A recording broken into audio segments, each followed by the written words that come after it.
Olá!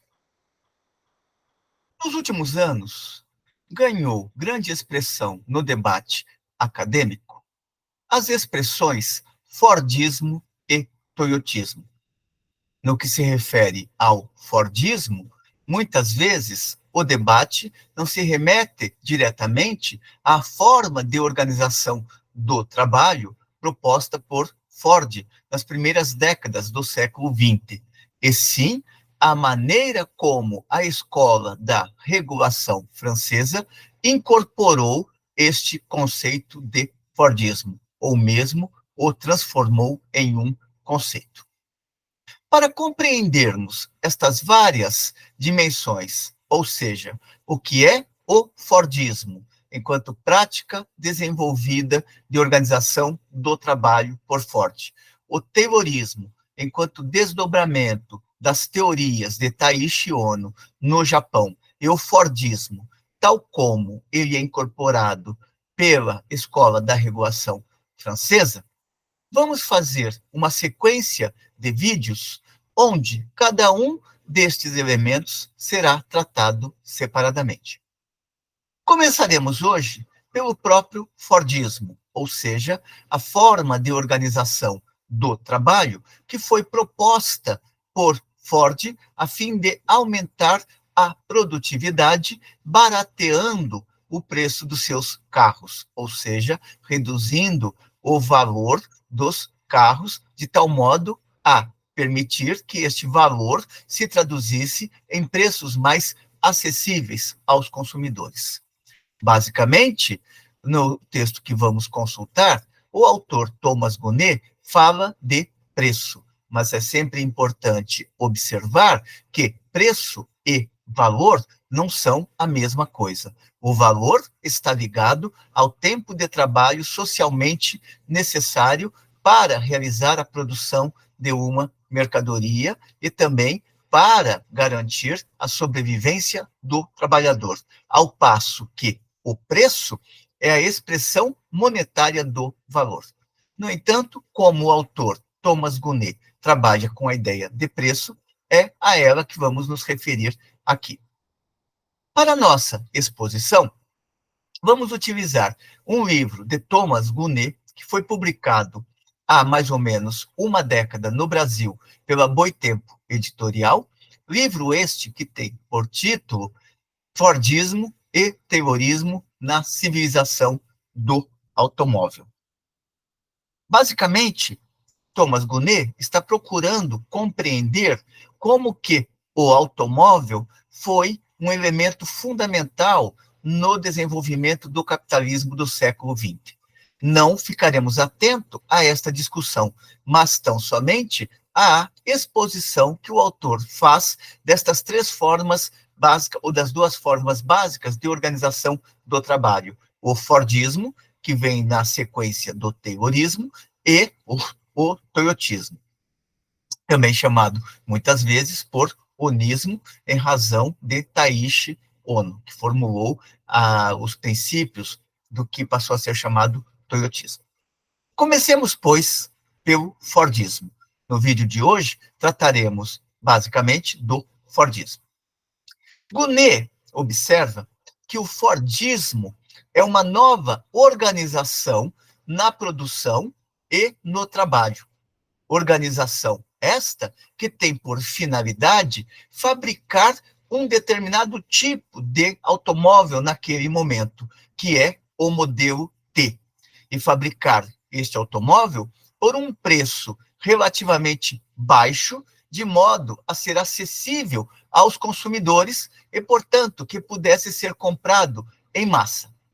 O modelo T é aquele automóvel que geralmente vemos em filmes de gangsters da época do Al Capone. Observemos que, em geral, os carros que os gangsters utilizam são carros da Ford e pretos. Isto porque a base de produção da indústria Ford era rígida, ou, como dizia Ford, todos poderão ter o automóvel que quiserem, desde que seja o modelo T e preto. É em razão disto que os automóveis que aparecem nesses filmes de gangsters, eles são, em geral, pretos, com exceção do carro do próprio Al Capone. E são pretos por quê? Porque não tinha como fazer uma planta de produção flexível. Continuemos aqui com Gounod. No entanto, para produzir este automóvel barato, acessível para consumo de massa, Ford chocava-se com um problema, que era a qualificação da força de trabalho. Lembremos que o Taylorismo, através do método de controle de tempos e movimentos, procurou eliminar a qualificação do trabalhador, transformar a atividade do trabalhador em uma atividade o mais simples possível. Mas, no tempo de Ford, ainda este problema não havia sido resolvido pelo capital. Existia ainda uma grande massa de trabalhadores que possuíam uma certa qualificação profissional. Daí que, para conseguir o seu intento, vender carros baratos e em grande quantidade, Ford chocou-se com o antigo regime de trabalho, no qual os operários extremamente especializados eram grandes mecânicos que eram capazes também de fabricar artesanalmente os veículos quase do início até o final, ou como diz Thomas Gounod, quase de A a Z. No conjunto das operações que um trabalhador efetuava, prossegue Gounod, uma tomava um tempo enorme, uma atividade tomava um tempo enorme. E esta atividade era aquela de procurar a peça certa para colocar no lugar certo e modificá-la, adaptá-la ao seu uso no automóvel. Este era um problema com o qual Ford se deparou nos intentos de produzir um carro mais barato e produzido para consumo de massa. Na medida em que esta atividade tomava um tempo enorme, ou seja, procurar a peça certa para colocá-la no lugar certo, na medida em que esta atividade tomava um tempo enorme, o resultado é que a produção era extremamente lenta e o veículo acabava sendo extremamente caro. Com Ford, assistiremos a mudanças nesta atividade ou neste processo de produção. Como diz Gounod, Ford muda isso, aplica os métodos do Taylorismo, ou seja, a organização científica do trabalho, que estava baseada no controle de tempos e movimentos. Cada trabalhador deveria realizar apenas a atividade mínima dentro do tempo de trabalho estritamente necessário, a fim de garantir o fluxo da produção. Então, Ford muda isso, aplica os métodos do Taylorismo, ou seja, da organização científica do trabalho, à indústria automobilística, visando, assim, atender a um potencial consumo de massas do produto que ele estava fabricando, o automóvel. Para conseguir este intento, Ford se apoiou em 5 transformações principais, de acordo com a leitura de Thomas Gounod. A primeira delas, para responder a um consumo amplo, Ford atirou-se à produção em massa. Isto significava racionalizar ao extremo as operações que eram efetuadas pelos operários qualificados e combater os desperdícios. Desperdícios aqui eram os tempos mortos de produção, ou seja, aqueles micromomentos nos quais uma atividade era transmitida ao próximo trabalhador, de tal modo a dar continuidade à elaboração do produto na sua totalidade. Na medida em que este trânsito de uma atividade para a outra, ou seja, daquilo que um trabalhador fez para o próximo, não acrescenta valor à mercadoria, Ford se lançou à caça dos tempos mortos, a exemplo do que já havia feito Taylor com a organização científica do trabalho. Portanto, assim como Taylor, Ford vai procurar combater os desperdícios da perspectiva do capital, pois cada microsegundo no qual o capital não acrescenta valor à mercadoria, para o capital é um desperdício.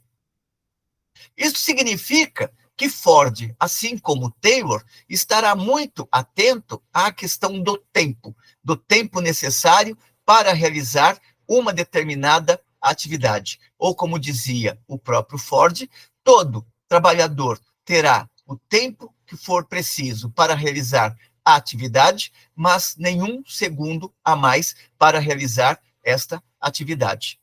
Essa discussão também é aprofundada por Bennion no livro Trabalhando para Ford, um livro que foi publicado pela editora Paz e Terra há uns 20 anos, mais ou menos. Fica aqui a recomendação.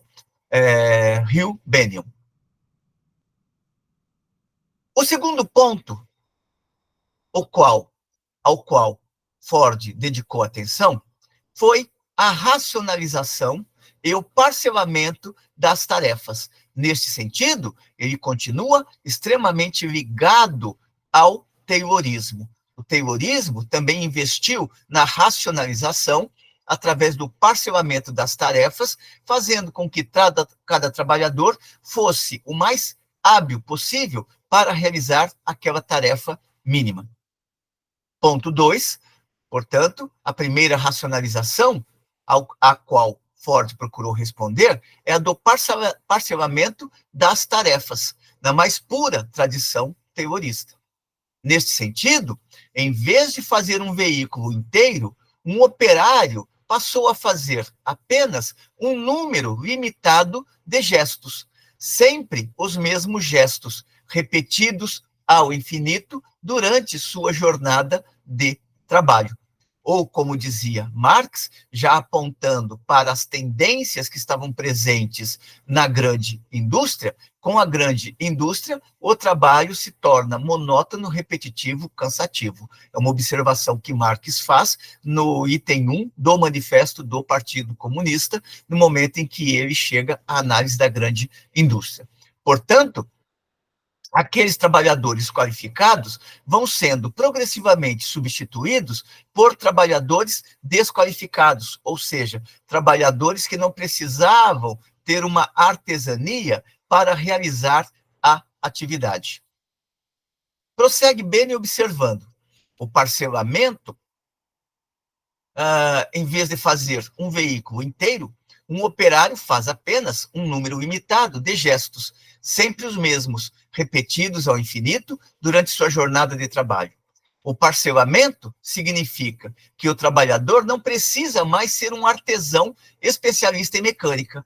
Acontece a desqualificação dos operários. Goodé aponta um terceiro elemento perseguido por Ford para implementar o seu ideário de produzir em massa carros mais baratos. O terceiro ponto é o seguinte: se o trabalho de cada um é regulado, a ligação entre os diferentes trabalhos ainda não o era.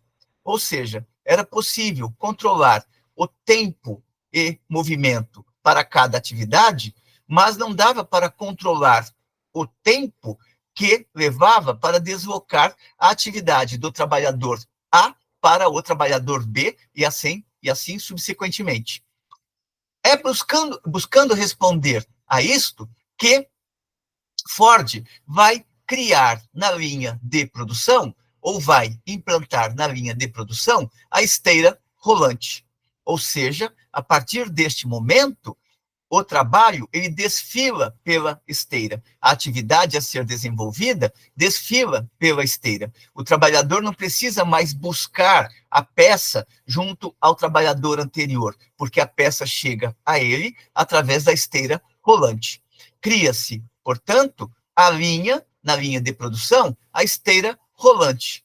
Portanto, a atividade agora desfila, permitindo aos operários colocados um ao lado do outro, realizar as operações que lhes cabem sem ter que se deslocar do seu próprio posto de trabalho. Além de ligar os trabalhos individuais sucessivos, observa Gounod, a linha fixa uma cadência regular de trabalho, controlável pela direção da empresa. permite uma produção fluida, limitando ao máximo os estoques e o transporte entre operações. Provavelmente o exemplo mais clássico que se tem desta esteira rolante é aquele que aparece no filme de Charlie Chaplin, Os Tempos Modernos. O quarto ponto que Ford atacará é o seguinte: para produzir o trabalho do operário, alguns gestos simples, ou melhor, para reduzir o trabalho do operário, alguns gestos simples e evitar o desperdício de adaptação do componente ao automóvel, Ford tem a ideia de padronizar as peças. Assim, um mesmo elemento é montado em um mesmo modelo. Mas, para obter esse resultado e ter os componentes exatos, adaptáveis aos seus carros, e carros aqui é o único modelo, carros em termos de multiplicidade, mas o modelo era o único, que era o modelo T. Ford precisava comprar as firmas que fabricavam as peças. Dessa maneira, se atirou à integração vertical, ou seja, ao controle direto de um processo de produção de cima para baixo. Portanto, Ford não queria ficar dependendo de fornecedores para garantir que aqueles carros fossem produzidos em menor tempo possível. O quinto ponto ao qual Ford voltará a atenção são transformações que visavam automatizar suas fábricas. Dirá Gounod, a antiga organização da produção precisava de 12 horas e meia para montar um veículo. Com o Taylorismo, ou seja, apenas com o parcelamento das tarefas, a racionalização das operações sucessivas e a estandartização dos componentes, Taylorismo este, do qual Ford se apropriou, o tempo de produção do automóvel caía para 5 horas e 50 minutos. Em seguida, graças ao treinamento fornecido aos trabalhadores, o tempo para produzir um automóvel na sua integralidade passou a ser de 2 horas e 38 minutos. Já em janeiro de 1914, quando as fábricas Ford foram automatizadas plenamente, ou seja, quando o princípio da esteira rolante estava em funcionamento com toda a sua plenitude, o veículo passou a ser produzido em 1 hora e meia. Portanto, aquele veículo que inicialmente era produzido em 12 horas e meia, com as práticas adotadas por Ford, passaram a ser produzidos em 1 hora e meia. Ou seja, a produção era 8 vezes mais rápida do que no esquema artesanal usado pelos concorrentes. É importante observar que esta produção mais rápida implica também um maior desgaste da força de trabalho e uma maior intensidade do ritmo de trabalho. Isto colocava um novo problema para Ford. E isto na medida em que as demais indústrias automobilísticas nascentes que existiam no período não se pautavam por este trabalho tal como Ford pretendia organizá-lo, e sim, ainda se respaldavam muito no trabalho artesanal. Portanto, o trabalhador ainda tinha a possibilidade de procurar um trabalho na indústria automobilística que não estivesse subordinada aos princípios daquilo que veio a ser chamado por Fordismo. Para resolver este problema, Ford lança um estímulo. Em vez de pagar 2,5 dólares para a jornada de trabalho daqueles operários da indústria automobilística, Ford decide pagar uma jornada de 5 dólares ao dia, o 5-day dollars. No entanto, é importante observar que esta dobra da remuneração que o trabalhador poderia ter não vinha de graça, não era um ato de generosidade de Ford. Lembremos, por exemplo, que Ford procurava controlar a vida dos seus trabalhadores, até mesmo fora da indústria Ford. Lembremos também que, para isso, ele contratou uma agência de detetives, a agência Pinkerton, que vigiava aqueles trabalhadores que Ford considerava nocivos para a produção das indústrias Ford. Ford também tinha uma forte pendência antissindical, ou seja, reprimia todas as greves possíveis. E não podemos esquecer também que nas indústrias Ford era proibido fumar. Ford dizia, conforme relata Bennion em seu livro, que só os viciados fumam. Além disso, nas indústrias Ford, era impossível ou era proibido os trabalhadores conversarem entre si, razão pela qual eles tinham o hábito de conversar utilizando o canto da boca. Era muito fácil, observa Bennion no seu livro, identificar naquele período quem era um trabalhador da Ford, pois uma grande parte dos trabalhadores tinha uma certa torção nos lábios, uma vez que conversavam na linha de produção, utilizando o cochicho labial meio lateralizado. Ford, portanto, oferece os $5 ao dia, no entanto, ele não revela o que seria necessário para ganhar estes $5 ao dia, ou seja, um ritmo de trabalho mais intenso, uma superexploração da força de trabalho mais brutal ainda. Peguemos aqui como coloca Gunet esta questão. Ford propõe, então, um salário de $5 por uma jornada de 8 horas de trabalho. O salário nos concorrentes era, em média, de $2,5, portanto, a metade. Dobrando a remuneração, Ford pensava atrair os operários que lhe faltavam. O que ele não dizia é que, para receber os seus $5, o trabalhador deveria dar provas de boa conduta, ou seja, não ser uma mulher, não beber, destinar seu dinheiro à família.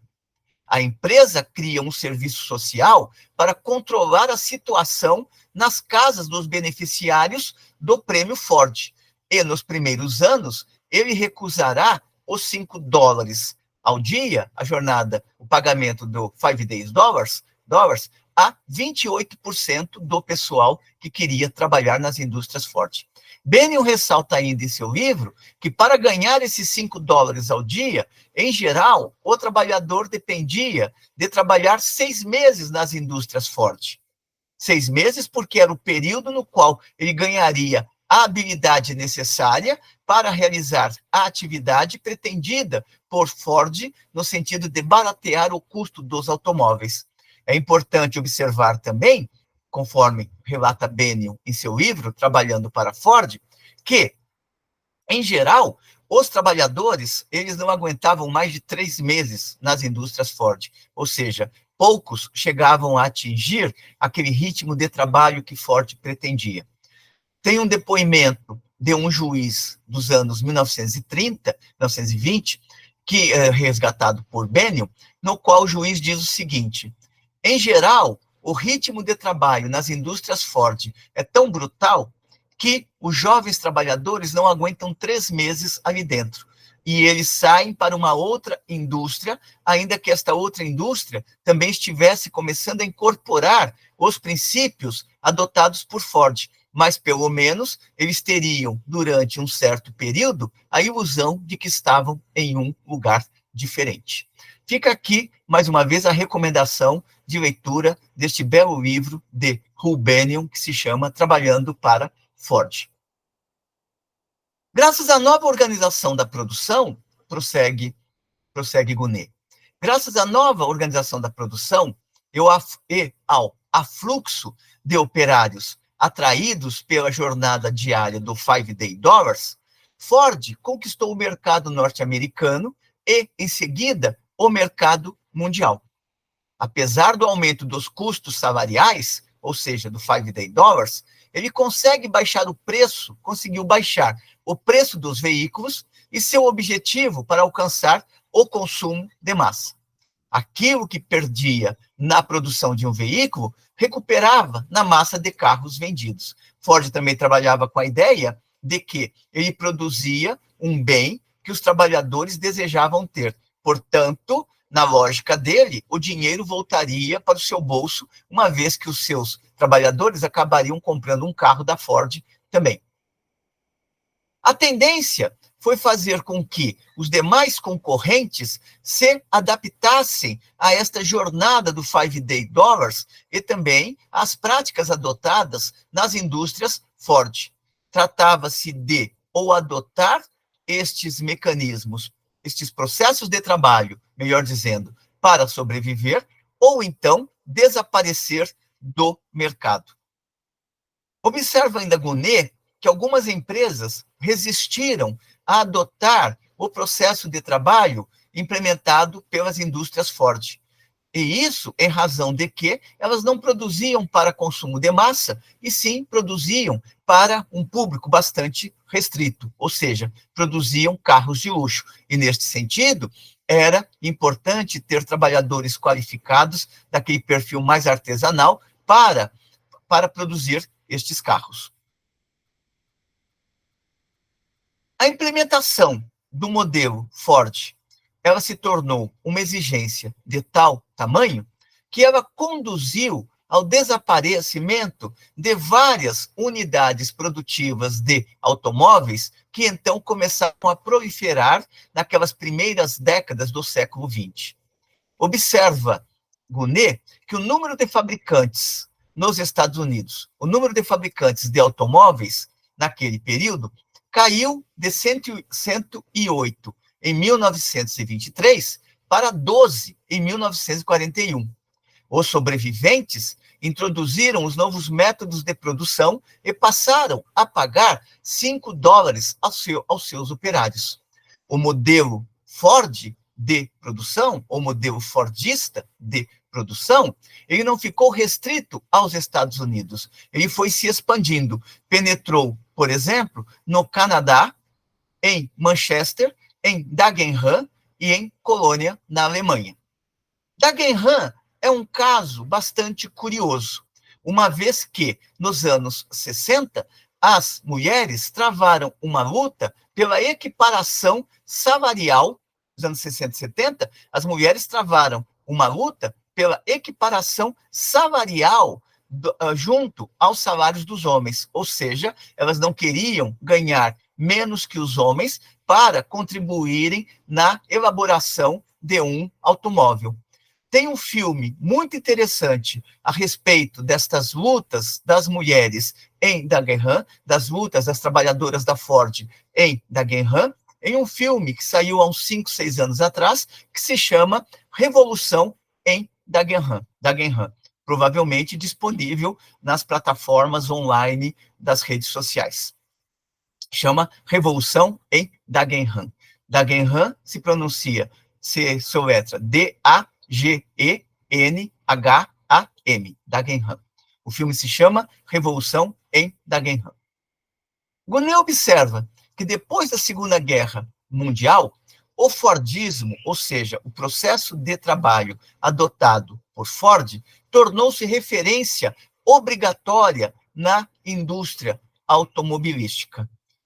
Isto vai alimentar, em grande parte, a forma de crescimento da produção ou de incremento da produtividade nos anos do pós-Segunda Guerra Mundial, até chegar aos anos 70, quando o sistema fordista de produção, ou o processo de trabalho ancorado nos princípios de Ford, começam a apresentar esgotamento e também a concorrência com outro processo de produção que ganha espaço, que é o toyotismo. No entanto, a discussão do toyotismo feita por Gonet deixamos para uma próxima oportunidade. Espero que tenham gostado da discussão. Como sempre, encaminhem suas considerações positivas ou negativas. Caso entendam que estes vídeos sejam de interesse para outras pessoas, procurem divulgá-los, não com a finalidade de fazer com que eu me torne um youtuber, e sim no sentido de socializarmos cada vez mais o conhecimento. A finalidade de estudar é não apenas aprender, mas também socializar o conhecimento. Encontro vocês em uma próxima oportunidade. Até mais.